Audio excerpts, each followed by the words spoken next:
Hey guys, so I cannot believe that apple picking season is already coming to an end. Fortunately, apple pie season is year-round. And so that's what I'm going to be trying out today is Bon Appetit's deep dish apple pie. This recipe is very appealing to me for a couple reasons. First, the spice blend seems really interesting. Cinnamon, sugar, brown sugar, but cardamom is new for me, so I'm interested to see what that tastes like.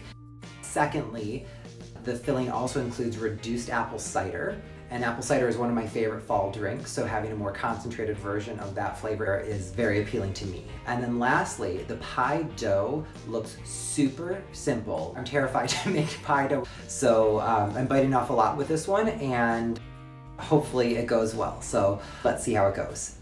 A link to the recipe and ingredient quantities is in the description box below.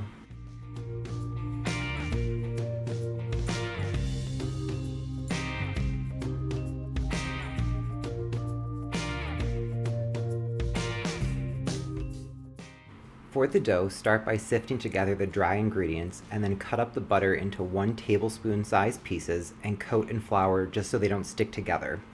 Then roll it out, trying to get the butter to flatten out into sheets. Scoop it back up into your mixing bowl, add the water and apple cider vinegar, and then dump it back onto the work surface. And basically what you're doing is just rolling it, folding it on itself, rolling it out, folding it on itself, and each time you fold it, you're creating those layers that are going to flake apart when you bake the crust. So I've used a little bit more flour here as my rolling pin was getting sticky.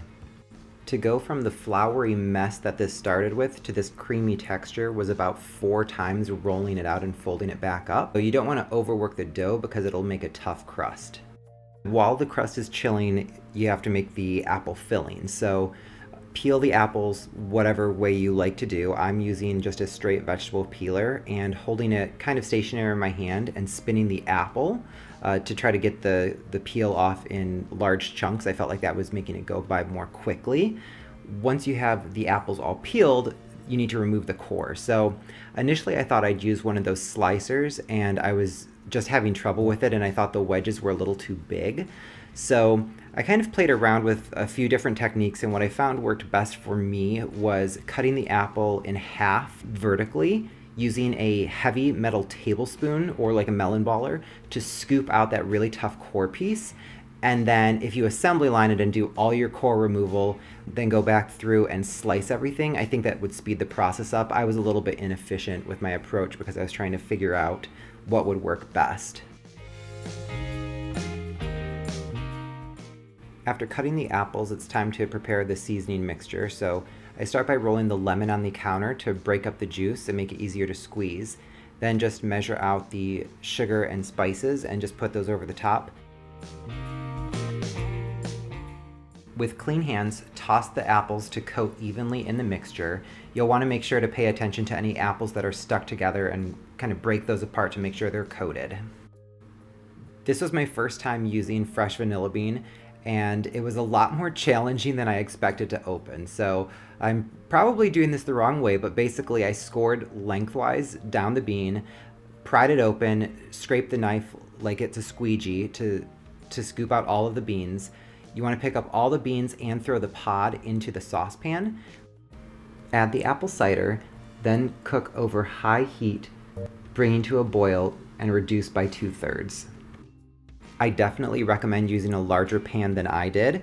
It took me about 30 minutes to reduce this and it should have taken only 15. So a small pan like mine has less surface area, so the reduction took a lot longer than it needed to. After the apples have macerated, you'll have a lot of juice left in the bottom of the bowl, so you're going to want to pour that into your saucepan and reduce it again. The goal is to end with about a half cup of liquid, so the measurements on my pan didn't go as small as a half cup, so I found it was easier to gauge the liquid volume by angling the pan to the side. When you're almost fully reduced, it's time to make the slurry, mixing the cornstarch and water together. Add that into the pan, and you're going to stir constantly once you add the cornstarch, and within 1 minute, it goes from pretty liquid to almost like a thick caramel texture. Remove the sauce from the heat, let it cool for a few minutes, then pour it over the apples and toss to coat them evenly.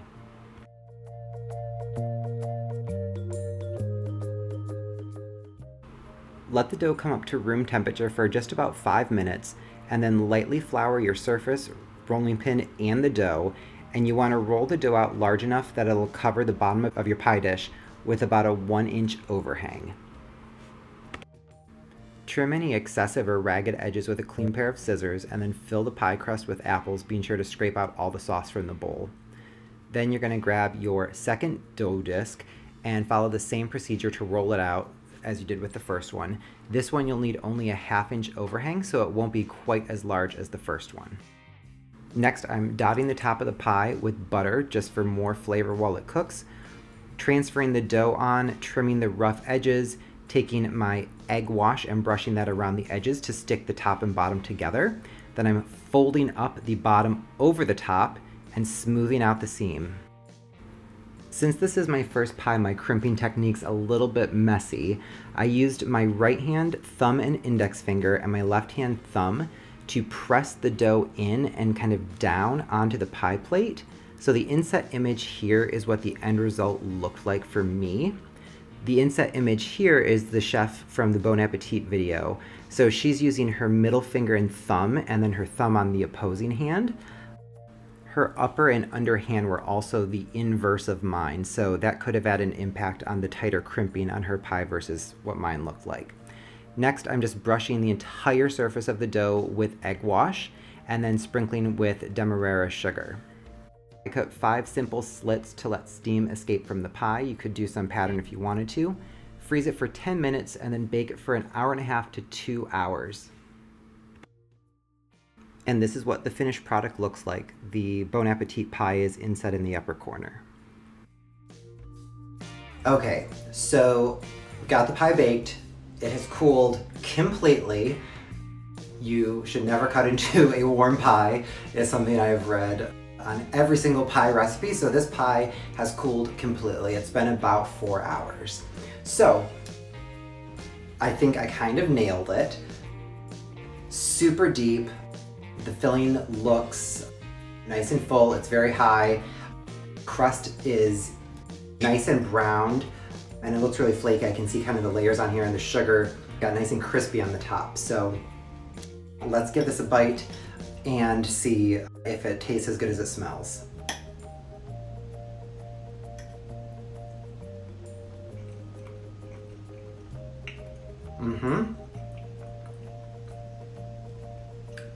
So the spicy flavor is fantastic. The apples are nice and soft, but they have a little bit of bite to them still.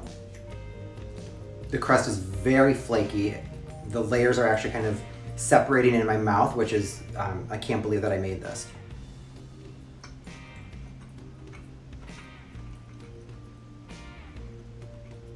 I'm just gonna finish this and I'll be right back. Okay, so I am super impressed with myself right now. For my first attempt at making pie, I'm really, really happy with how it turned out. The appearance of it, really like it. The crust is just super flaky. I've never liked pie crust before, and I think every pie crust I've ever had has been store-bought. I don't know if I've ever had, homemade pie, because this is super, super flaky. Even where it's folded over and pinched in really thick, that part of the crust is normally so gross and kind of like doughy. It's flaky like a croissant almost, and buttery and delicious. So yeah, really, really happy with the crust. The filling, the apples, I did not do a good job slicing them evenly. However, I do think that was maybe actually a benefit in this instance. So some of the apples were really soft and kind of like breaking down, and then other apples had a little bit more bite to them. They were all still, fully cooked, but some were just a little bit more al dente. And I liked that in the pie. So as I was prepping the apples, I was really concerned that it was going to be a total mess because of how unevenly I was cutting the apples, but I think that ended up working out to an advantage. The filling was a little bit looser on the inside than I would like, so I think I may not have reduced the liquid quite enough after I poured everything back into the pan. I may have had more than a 1/2 cup there, or maybe I needed a little bit more cornstarch in my slurry. But regardless, the flavor was fantastic. Overall presentation of the pie, I think I could take it to a party and people would be happy with it. I could certainly serve it to company, and not be ashamed. So overall, huge win. I will definitely make this pie recipe again. It is a little bit risky in terms of having to buy spices. So if you have to buy a bunch of these unique spices and you can't buy spices in bulk at your grocery store, it can get expensive pretty quickly. So I've got a huge container of cardamom that I'm going to need to use. So luckily I like the pie, so I'll be using it for this, and I'm sure I'll find other applications. But if it turned out that you didn't like this, that could be a little bit of a downer, but not any really special equipment needed. I like that the dough was super easy and kind of no hassle, so I would definitely recommend this pie dough technique and this pie recipe to you. Thanks for watching. I hope you enjoyed this video, and if you did, please be sure to give it a thumbs up and click subscribe.